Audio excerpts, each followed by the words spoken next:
Bonjour à tous. Ce jour, je partagerai dans un premier temps avec vous les gros titres à la une des parutions de ce mercredi 25 novembre de l'an 2020. S'en suivra le bulletin matinal d'information qui fera le point de l'actualité nationale et de celle internationale. En lieu et place du débat avec Alex Kitomi, nous commenterons ce matin la correspondance adressée au président de la République par un des avocats conseils de Sébastien Germain à Javon. Nansrine Fatoumi viendra clore cette matinale avec les prévisions astrologiques du jour. Bienvenue à tous, bonjour à nouveau. On se retrouve pour la une des journaux. Chaque enfant qu'on enseigne est un homme qu'on gagne. L'école est le lieu par excellence de l'éducation. Esaü. Étudiants, étudiantes, nouveaux bacheliers, parents d'élèves, une raison de plus pour choisir l'excellence. Et oui, bénéficier des demi-bourses et de réductions de scolarité à ESAE. Payer 250 000 au lieu de 500 000 en licence 1, 2 et 3 sciences juridiques, économiques, de gestion et en journalisme. Et pour les 100 premières inscriptions en administration des finances et administration générale, bénéficier d'une réduction et payer 400 000 au lieu de 500 000. En master 1 et 2, 500 000 au lieu de 800 000 en administration des affaires, 600 000 au lieu d'1 million en journalisme. Faites partie des 100 premiers inscrits en administration des finances et administration générale pour bénéficier de la réduction. Payez 800 000 au lieu d'1 million. À Esaü Cotonou et Parakou, la rentrée est effective. Le dossier d'inscription est disponible en téléchargement à l'adresse suivante www.esaü.bj/esaü 2019 ou renseignez-vous à Esaü Cotonou au 96 80 55 11 98 98 14 00 90 93 65 21 à Esaü Parakou au 96 68 16 14 97 77 51 47 à Esaü, l'épanouissement et le développement est au cœur de notre succès. Esaü, l'excellence à un nom.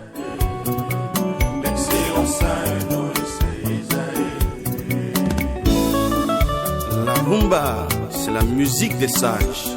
Et Esaü, c'est l'école des sages.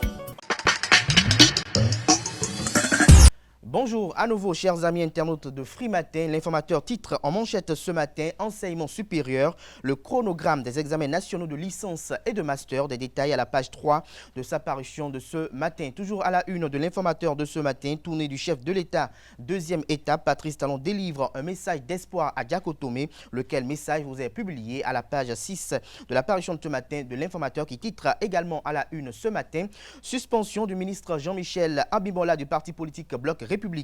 François Abiola demande de ne pas dramatiser. Son argumentaire vous est relayé dans les colonnes de la parution de ce matin de l'informateur qui informe qu'au Niger, l'ancien président Mamadou Tandja n'est plus. L'oreille droite de la une de ce matin de l'informateur vous invite à découvrir dans les colonnes de sa parution du jour le journal École produit par les étudiants en journalisme à l'école supérieure d'administration, d'économie, de journalisme et des métiers de l'audiovisuel ESAE. L'accroche titre en manchette ce matin, examens nationaux de licence et de master pour l'année 2020. Les candidats désormais fixés, le dynamisme du ministre Eleonore Yaïla Descamps vous est prouvé à la page 3 de la parution de ce matin du Canard. Matin libre en manchette ce matin avec les photos du président de la République Patrice Talon et de l'honorable député Gérard Benochi. Le Canard titre Patrice Talon en propagande pour le second mandat ou non, s'interroge le confrère. La rupture sans brouille et sans bourbe, s'exclame-t-il. Des détails sur ce titre à la page 2 de la parution de ce matin du Canard. Au sujet des violences faites aux femmes, Angela Peidja invite à la solidarité. Des détails à la page 5 de la parution de ce matin de Matin Libre qui titre également à la une ce matin Université d'Abomey-Calavi, l'UNSEB et la FNEB en grève, le campus militarisé. Des précisions à la page 9 de la parution de ce matin du Canard. Le potentiel titre en manchette ce matin déni du droit de démission à l'Union progressiste. Amoussou viole sans gêne la charte des partis politiques, fait observer le confrère. Des détails à la page 3 de sa parution du jour. Et toujours à la une de Le Potentiel de ce matin, insécurité dans le département de l'Atakora. Une bande de terroristes arrache Natitengu à la police. Des détails aux pages 4 et 6 de la parution de ce matin du Canard. Nous restons toujours à la une de Le Potentiel de ce matin. Grève à l'université d'Abomey-Calavi. Les étudiants bloquent les activités pédagogiques. Les raisons vous sont révélées à la page 9 de la parution de ce matin du Canard. Le nouvel observateur en manchette ce matin, lettre ouverte de Maître Veille avocat de Sébastien Germain Javon au chef de l'État. La condamnation de Sébastien Germain Javon doit être annulée, a-t-il indiqué dans sa correspondance, dans sa lettre ouverte, relayée largement sur les réseaux sociaux. Les détails à la page 3 de la parution de ce matin du Canard. Le matinal, titre en manchette ce matin, lettre ouverte au chef de l'État, une maladroite inspiration d'Adiavon et de son avocat. Le président Patrice Talon ne peut se substituer à la justice, fait observer le confrère de Le Matinal ce matin. Nous restons toujours à la une de Le Matinal de ce matin. Démission de membres du comité d'élaboration des critères de candidats. La présidentielle de 2021 sème la zizanie à la force Corée pour un Bénin émergent FCBE. Des détails à la page 7 de la parution de ce matin du Canard. L'affiche du jour. Affiche en manchette ce matin, en pleine tournée nationale, Patrice Talon appelé à appliquer les décisions de la Cour africaine des droits de l'homme et des peuples dans l'affaire Sébastien Germain Javon. À lire dans les colonnes de la parution de ce matin du Canard, la lettre ouverte d'Adjavon au chef de l'État par un de ses avocats. Le politique, titre en manchette ce matin, projet de réconciliation. Yahi Talon, l'académicien Abiola dans les nuages, de bonnes occasions manquées, le Rubicon franchi. Nous restons toujours à la une de Le Politique de ce matin. Togo, le pouvoir en place, interdit une manifestation de l'opposition. Des détails dans les colonnes de la parution de ce matin du Canard. Tournée nationale, Patrice Talon répond aux accusations de pré-campagne pour la présidentielle. Le point dans les communes de Lalo, Torviclin, Aplahoué et Koulekamé aux pages 3, 10 et 11 de la parution de ce matin de Le Télégramme. Le quotidien de service public La Nation, titre en manchette ce matin, le président Patrice Talon face aux populations d'Aplahoué. Nous avons commencé à construire un État moderne. L'intégralité de cette déclaration à la page 2 de sa parution du jour, ainsi que l'appel du chef de l'État au maire depuis Jacotomé. Nous restons toujours à la une de La Nation de ce matin, débat budgétaire à l'Assemblée nationale, 44 milliards de francs CFA consacrés à l'eau en 2021. Des détails à la page 12 de la parution de ce matin du Canard. Info Plus, en deuxième titre à la une ce matin, candidature de la FCBE à la présidentielle de 2021. Le comité prit la main dans le sac de la fraude. Des détails dans les colonnes de la parution de ce matin du Canard. L'autre vision, en manchette ce matin, attaque infondée contre le fils du chef de l'État. Et si on collait la paix à Lionel Talon, s'interroge le confrère, pourquoi tant de haine et de méchanceté gratuite? Toujours à la une de l'autre vision de ce matin, lutte contre la cybercriminalité, la Cour de répression des infractions économiques et du terrorisme Criette prononce 11 condamnations, lesquelles condamnations sont détaillées à la page 8 de la parution de ce matin du Canard, qui titre également à la une ce matin. Face à ses ennuis judiciaires, Sébastien Germain Javon écrit à Patrice Talon. L'essentiel de ce qu'il a dit dans sa correspondance vous est résumé à la page 2 de la parution de ce matin du Canard. Nous passons à présent à l'actualité, qui titre en manchette ce matin, refus de démission de membres de l'Union progressiste. Ce que cache la décision de Bruno Amoussou vous est analysé à la page 2 de la parution de ce matin du Canard. Toujours à la une de l'actualité de ce matin, désignation de candidats pour la présidentielle prochaine. La machine du parti FCBE enrhumée. Les raisons où sont révélées dans les colonnes de la parution de ce matin du quotidien. Il s'agit bel et bien du quotidien L'actualité. Bénin intelligent à présent, accusation de campagne précoce. Patrice Talon confond ses détracteurs dans les colonnes de la parution de ce matin du Canard, précisément à la page 3. Et toujours à la une de Bénin intelligent de ce matin, en deuxième titre à la une, entretien avec l'auteur Tiburce Adagbe. Mémoire du chaudron est un livre accidentel. L'intégralité de l'interview qu'il a accordée au quotidien est publié dans les colonnes de la parution de ce matin du journal Fraternité. Pour mettre un terme à la une des journaux de ce matin, département des Collines, la préfecture, un vide qui n'a fait que trop durer, estime le confrère. Des détails dans les colonnes de sa parution de ce matin. Et tournée présentielle dans le Koufo, Talon à Plahoué, l'ampleur des travaux est inédite en un mandat, a-t-il laissé entendre. L'intégralité des déclarations à la page 3 de sa parution du jour. Et pour préserver l'espace agricole, Florent Huessou préconise l'urgence de réformer le foncier. L'intégralité de sa lettre ouverte au chef de l'État à la page 2 de la parution de ce matin du quotidien Fraternité. Ce sera tout pour la présentation de quelques-unes de journaux. Nous passons à présent au bulletin matinal d'information de ce matin sur Free Matin. À travers une lettre écrite par son avocat, Sébastien Germain Javon s'est adressé à Patrice Talon à travers une lettre en tant que garant de la Constitution. Il vous appartient de faire mettre votre pays en conformité avec la loi fondamentale qui le régit. Le Bénin doit appliquer les décisions de la Cour africaine des droits de l'homme et des peuples. La condamnation de Sébastien Germain Javon doit être annulée, a plaidé Maître Antoine Veille. Selon l'avocat conseil, Sébastien Germain Javon et plusieurs autres personnalités seraient victimes d'une cabale politico-judiciaire au Bénin, Notons que cette lettre ouverte présente des commentaires sur la gouvernance du président Patrice Talon. Accusé de trafic de drogue, Sébastien Germain Javon a été condamné en 2018 en 2020 à 20 ans de prison par la Cour de répression des infractions économiques et du terrorisme, CRIET. Une condamnation que la Cour africaine des droits de l'homme et des peuples avait ordonné l'annulation suite à une plainte de Sébastien Javon. L'homme d'affaires, candidat malheureux à la présidentielle de 2016, vit depuis quelques années en France sous le statut d'exilé politique. Initialement prévues pour se tenir les 28 et 29 novembre 2020, les épreuves écrites du concours de recrutement des 100 auditeurs de justice sont reportées. La ministre du Travail et de la fonction publique, Adidiatou Matisse, a précisé dans un communiqué en date du mardi 24 novembre que la nouvelle date retenue pour la tenue du dit concours sera rendue publique sur le site web du ministère dans les directions départementales du ministère de la fonction publique. L'homme qui a fait le transfèrement des fillettes âgées de 6 à 14 ans de la commune de Lalo à Cotonou pour le compte du sieur N.B. alias Maounon n'est plus libre de ses mouvements. Il a été placé en garde à vue par le procureur de la République près le tribunal de première instance de première classe de Cotonou, selon les informations relayées par une radio de la place. Il rejoint le sieur N.B. alias Maounon en prison. Ce dernier, âgé de 48 ans, avait été arrêté en octobre 2020 au marché international de Dantokpa suite à une alerte reçue par les éléments de la police républicaine. Il transportait dans un tricycle des fillettes âgées de 6 à 14 ans. Les victimes des orphelines sont convoyées des villages Yovohwe, Zenzouhwe dans la commune de Lalo, département du Koufo. Poursuivi pour traite et viol sur mineurs, il a été placé en détention. Le présumé trafiquant et violeur a indiqué à l'enquête que les fillettes ont perdu leur virginité depuis le village. Les allégations que viendra contredire le résultat des examens médicaux faits à 4 des 5 fillettes en détention pour nécessité d'enquête. L'individu en charge du convoyage et le présumé trafiquant répondront de leurs actes dans les tout prochains jours. Depuis le jeudi 12 novembre 2020, le président de la République a entamé une tournée nationale dans les communes du Bénin. Au-delà de la reddition de comptes aux populations, c'est également une occasion pour le chef de l'État, Patrice Talon, de célébrer la culture béninoise à chaque étape du périple. Le chef de l'État, respectueux des valeurs endogènes béninoises, n'hésite pas à échanger avec ses concitoyens et à apprécier les animations culturelles offertes par les communes visitées. Apprécions ensemble quelques-unes de ces séquences d'animation culturelle.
Les artistes béninois sont en conclave depuis ce 23 novembre 2020 au stade de l'Amitié Général Mathieu Kérékou de Cotonou.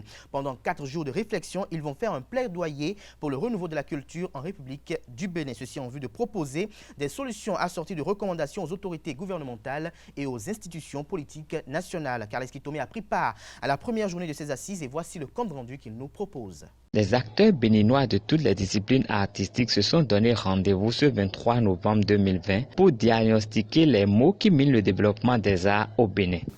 Notre rencontre d'aujourd'hui, de demain, d'après-demain jusqu'au jeudi 26 novembre 2020 est un appel au secours de nos arts, un appel au secours de notre culture. Nous voudrions ces assises comme l'éclosion d'un mouvement résolument engagé pour le mieux-être de nous-mêmes, de notre âme collective, de nos arts et de notre culture. Pour ce faire, nous avons essayé de rassembler le plus grand nombre possible de personnalités de nos arts, de notre culture, de nos religions, de notre chefferie traditionnelle, personnalités disponibles et prêtes à nous accompagner. L'autorité ministérielle donne son quitus à cette activité dont les résolutions serviront dans le cadre de l'élaboration d'une meilleure politique culturelle qui intègre le point de vue des artistes. Il faut surtout que tout se fasse dans une démarche consensuelle. Et c'est sur ces mots que je voudrais justement vous féliciter les initiateurs de cette rencontre. Je veux parler d'Ignace Yéchenou, de la compagnie Togo, de tous les acteurs qui l'ont accompagné. Et quand on voit la densité de la salle ici, quand on voit le profil et le visage des gens ici, on a compris que il y a véritablement une préoccupation, une demande. Et nous souhaiterions que cela se fasse dans un cadre convivial. Nous vous attendons d'ici la fin des travaux pour recevoir justement les conclusions, les recommandations de vos travaux. Des communications, des débats, des ateliers et des propositions vont meubler ces 4 jours de travaux pour un renouveau de la culture au Bénin. L'annonce de la suspension de Hamad Hamad, président de la Confédération africaine de football CAF, de toute activité relative au football pour 5 ans par la chambre de jugement de la commission d'éthique indépendante de la FIFA suscite diverses réactions depuis lundi dernier. Le rédacteur en chef du site d'information panafricain Africa Top Sport du Togo, Steven Lavon, estime que cela ternit l'image du sport en Afrique. Il est joint au téléphone par la rédaction sportive de ZAE-TV. Suivons ensemble son commentaire recueilli par Setondé Larios Adjagbenon. Vous savez que de tout temps, l'Afrique a été considérée justement par les Européens, notamment comme le continent où rien n'est jamais bien fait, continent de mauvaise gestion, d'opacité, de longévité au pouvoir. Bon, voyez, c'est des images comme ça que l'Europe a de nous. Et avec ce nouvel épisode, j'ai tendance à croire que on ne veut pas nous-mêmes nous départir de ce genre de préjugés-là. Donc, pour moi, dans un premier temps, comme je dis, c'est une très mauvaise image pour l'Afrique. C'est dommage. Encore plus que ça tombe sur le football africain parce que le Camerounais Issa Etou, qui a dirigé la CAF pendant 30 ans, était arrivé à un moment donné justement où tout le monde pensait que, il a trop duré au pouvoir et que désormais il n'était plus assez bien pour le job. Et on a pensé en 2017 que Hamad incarnait ce changement-là. D'ailleurs, quand il est arrivé, il a prôné de très très bonnes valeurs. La bonne gestion, la transparence, notamment ces valeurs-là. Et on se rend compte qu'aujourd'hui, c'était juste des paroles en l'air. C'était juste des paroles en l'air. Donc c'est vraiment dommage. C'est vraiment dommage que Hamad soit aujourd'hui rattrapé par la patrouille pour une sanction de 5 ans. J'espère surtout que ça va encore une fois donner des leçons déjà aux candidats qui se préparent pour la présidence de la CAF le 12 mars 2021. Ça va leur apprendre des leçons, ça va leur donner des leçons, même si j'ai l'impression qu'on n'en apprend jamais, puisque ce genre de choses, c'est pas la première fois que ça arrive. Donc pour moi, c'est pas bien pour l'image du football africain, mais en même temps, ça ne veut pas dire que le football africain il est pourri. Mais c'est pas tout le système, comme on dit souvent. Il y a juste des personnes, il y a juste des gens. qui n'arrive pas à garder cette bonne image du football africain. On n'a pas besoin de ça d'ailleurs. On n'a pas besoin de ça parce qu'on a beaucoup de difficultés, on a beaucoup de défis à relever pour ce football africain-là. Et donc se retrouver encore dans ce genre de problème, c'est pas bien du tout pour notre continent. Mais comme j'ai déjà dit par ailleurs, il faut toujours respecter la présomption d'innocence. Je pense que c'est vrai qu'il est reconnu coupable par le comité éthique de la FIFA, mais bon, j'estime qu'il va forcément contre-attaquer, faire un appel du côté du TAS, et puis on verra. Mais bon, de toute façon, pour l'instant, il est écarté et ça ne donne pas une bonne image. Avec cette condamnation, Ahmad Ahmad est désormais hors jeu de la course à sa propre succession à la tête de l'instance fêtière du football africain. Son vice-président Constant Omari va gérer les affaires courantes de la CAF jusqu'au congrès électif en mars 2021 au Maroc. En plus d'être suspendu de toute activité relative au football pour 5 ans, Ahmad Ahmad est astreint à payer une amende de 122 millions de francs CFA environ. Hors de nos frontières, dans une allocution solennelle ce mardi 24 novembre 2020, le président français a dévoilé les prochaines étapes du plan de lutte contre le Covid, alors que le nombre de décès a franchi mardi la barre des 50 000 en France. Emmanuel Macron a annoncé que l'allègement des restrictions ne se ferait pas du jour au lendemain, mais en 3 phases jusqu'au 20 janvier 2021. Sa mise en œuvre dépendra de l'évolution de l'épidémie, a-t-il averti. Les dates à retenir sont les suivantes. 28 novembre, réouverture des commerces dits non essentiels comme les librairies ou les boutiques de vêtements jusqu'à 21 h. Réouverture des lieux de culte mais avec une jauge de 30 personnes maximum. L'attestation permettra à se déplacer à 20 km du domicile au lieu de 1 actuellement et pendant 3 heures au lieu d'une. 15 décembre, levée du confinement, couvre-feu de 21 h à 7 h sur l'ensemble du territoire national. 20 janvier 2021, réouverture potentielle des restaurants et des salles de sport. Emmanuel Macron a appelé hier les Français à poursuivre leurs efforts dans la lutte contre le nouveau coronavirus Covid-19. Alors que 2 grands laboratoires ont demandé l'approbation des autorités sanitaires vendredi 20 novembre pour la mise sur le marché de vaccins contre la Covid-19, les États-Unis espèrent commencer leur campagne de vaccination avant mi-décembre. Un espoir important alors qu'une nouvelle vague épidémique frappe le pays de plein fouet avec 160 000 nouvelles infections et 2 000 morts par jour. Après plus de 60 jours d'observation d'efforts secondaires de leurs vaccins sur des panels à large échelle, 6 mois sur des groupes plus restreints, les laboratoires Pfizer et Moderna sont confiants de l'efficacité à 90 voire 95% de leur immunisation. À en croire le responsable de l'opération gouvernementale pour les vaccins, dans les 24 heures suivant l'approbation des autorités sanitaires, la logistique de distribution pourra être lancée. Cela permettra d'immuniser 20 millions de personnes déjà avant la fin d'année. L'immunisation collective devrait être assurée dès que 70% des 330 millions d'habitants seront vaccinés. Le problème est que pour l'instant, plus de la moitié des Américains affirment de ne pas vouloir recevoir l'injection du dit vaccin. Ce sera tout pour la présentation de ce bulletin matinal d'information. Vous retrouverez à 19 h Anifat Boukari pour la grande édition du journal télévisé sur EZA TV. Place à présent aux commentaires sur l'actualité.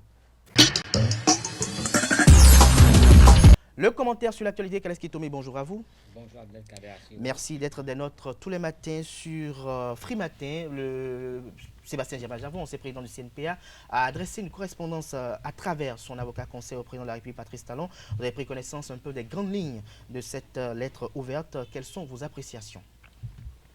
À première vue, je trouve qu'il est normal que les avocats de Sébastien Javon puissent quand même s'adresser aux autorités béninoises à divers niveaux pour essayer de le rétablir dans ses droits s'ils estiment que ses droits étaient bafoués. Et donc, je crois que la démarche n'est pas mauvaise.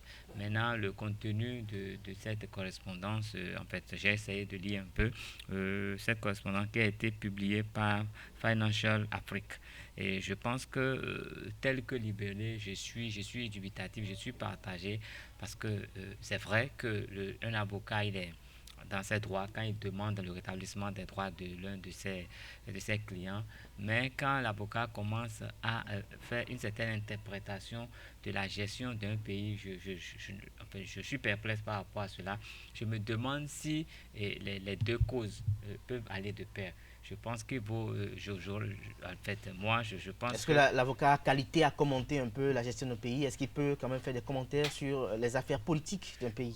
Non, en dehors de ne pas avoir qualité pour le faire, c'est le fait de le lier aux droits de son client. Je crois que là, il y a une amalgame qui ne servirait pas du tout son client. Et ce n'est pas dans l'intérêt de son client de faire ce qu'il a fait.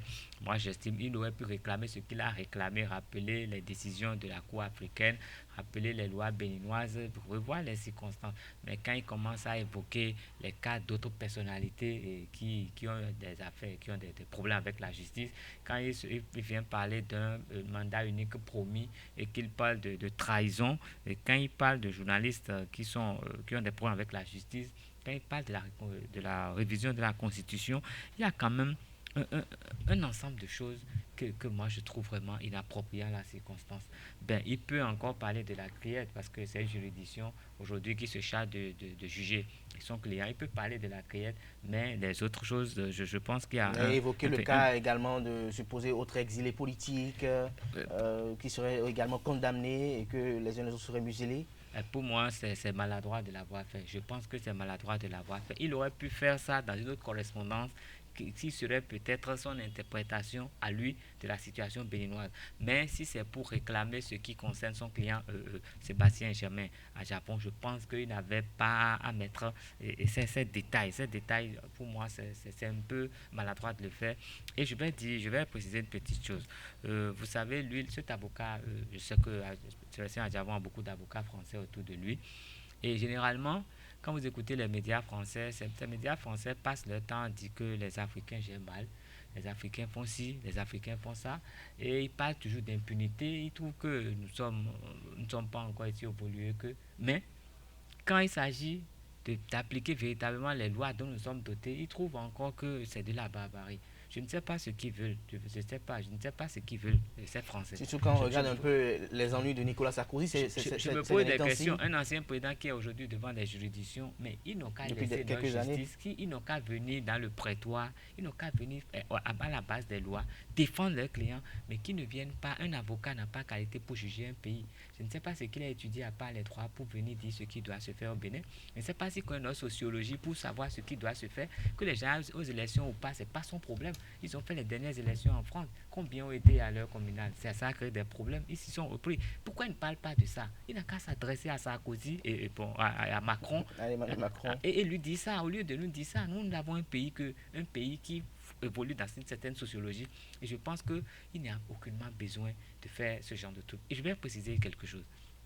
Aujourd'hui, quand vous voyez un peu en Afrique de l'Est, vous allez voir, il y a les anciens chefs d'État qui ont été aux affaires pendant longtemps, ils sont partis. Mais aujourd'hui, la plupart ont des problèmes avec la justice. La plupart ont des problèmes avec la justice parce que les gens ont géré avec certaines facilités. Toutes les personnes au Bénin, observez bien, ceux qui ont été trop proches du pouvoir, qui étaient dans les affaires, ont eu des problèmes avec la justice parce qu'ils ont fait les choses avec facilité, ils ont profité de leur position et aujourd'hui ils en répondent. Et donc pour moi, il est normal que toutes ces personnes qui se sont amusées un peu avec leur position puissent quand même, devant les juridictions, venir se défendre. C'est pas, les juridictions ne sont pas là pour envoyer les gens en prison dès le premier jour, mais les gens vont venir se défendre et si le jugement, on les juge coupables, ils vont payer ce qu'il faut payer, mais qu'ils laissent les juridictions fonctionner. Ce qu'ils sont en train de faire. Aujourd'hui, je suis sûr que dans 5 ans, vous allez sur les documents, sur RFI qui vont dire que Yahi a fait ci, Yahi a fait ça pendant son règne. Vous suivez un peu mémoire d'un continent, archives d'un continent, tout ce qui se... Vous suivez un peu ce qui se dit. Tous ces présidents qui sont adulés par la France après, ils les peignent je ne sais pas, en roi barbare. Ils les peignent en président indigne de leur fonction. Ils ne sont jamais revenus pour dire que tel a bien fait, tel a géré tel. Non, quand on réprime un peu les politiciens qui sont malveillants, on dit que c'est la dictature. Et vous avez vu, on a traité Kérékou de dictature. Mais à la fin, qu'est-ce que ça a été? Mais dites-vous, c'est parce que Kérékou avait mis en place certains schémas que la culture béninoise a émergé à un moment donné. Ils ne parlent pas de ça. Ils ne parlent pas de nos biens qui sont partis et dont ils profitent et qui ne nous ramènent pas pour que ça puisse nous rapporter des devises, mais tout que nous gérons mal et tout que nous sommes trop pauvres, mais qui nous rendent ce qui nous appartient. Et ils n'ont qu'à nous laisser imaginer notre pour pays. que nous puissions. Maintenant, tout ce qui se fait au Bénin maintenant, ils ne trouvent pas que c'est bien. Le fait que aujourd'hui les enseignements du secondaire, puissent les actes de carrière, ils puissent les avoir directement en ligne, ce n'est pas bien. Qu'on puisse avoir des pièces en ligne un peu comme chez eux. Tout ça là, c'est à balayer du Robert. On puisse avoir une identité biométrique. Mais pour le faire, il faut forcément que ceux qui ont mal fait puissent répondre et que ça serve d'exemple à ceux qui auraient envie de mal faire. Donc, eux, ils doivent normalement applaudir et ils doivent demander qu'on relâche Carlos à Toronto aussi parce qu'il a volé notre argent et ils pensent que tous ceux qui se s'amuser avec le denier public ici parce qu'ils se déclarent exilés politiques en France, tout est fini. Non, c'est pas une absurde. Je dis non. Moi, je veux que le sieur à Japon vienne ici, qu'il affronte les juridictions, qu'il sorte ses preuves. Comme ils disent que prétendu affaire de trafic de drogue et tout. Mais tout ça, ça peut se justifier, ça peut se prouver devant la justice. Et on dit que la preuve, c'est la rançon du droit. Donc, qu'ils viennent là et qu'ils ne créent pas une zizanie. Je crois que lui, il prie pour l'instabilité de notre pays avec ce qu'il dit là.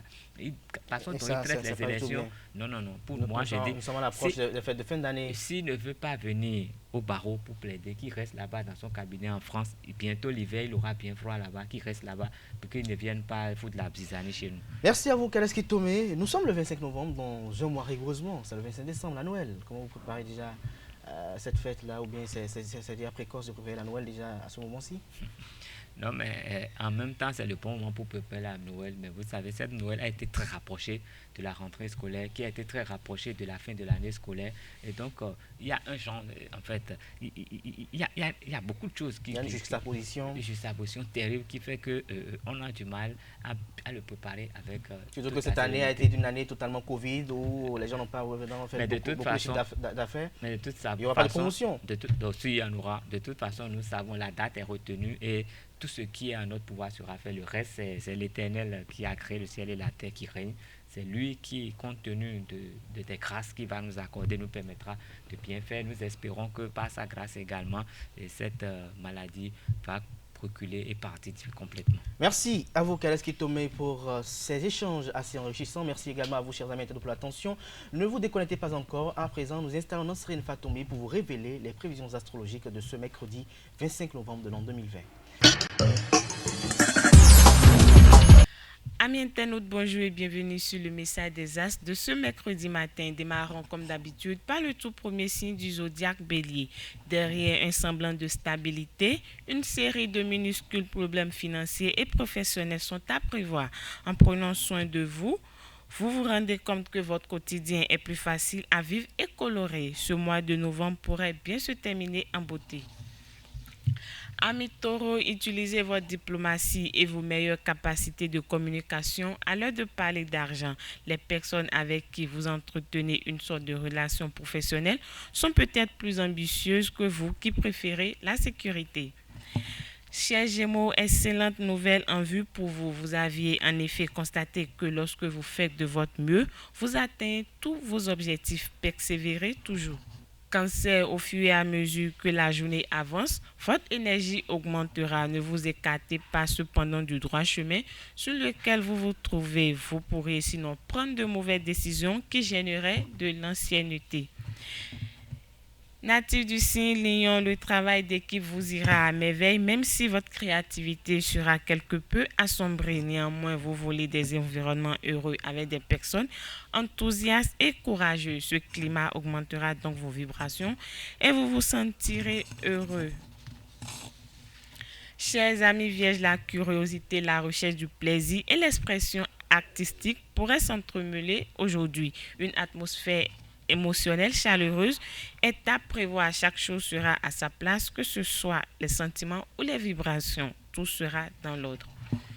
Balance, sur le plan professionnel, certaines situations ne sont pas faciles à vivre, surtout si vous voulez faire autre chose. Il vaudrait donc mieux essayer d'organiser correctement votre emploi du temps afin de pouvoir réaliser tout ce qui est nécessaire pour réussir sur ce plan.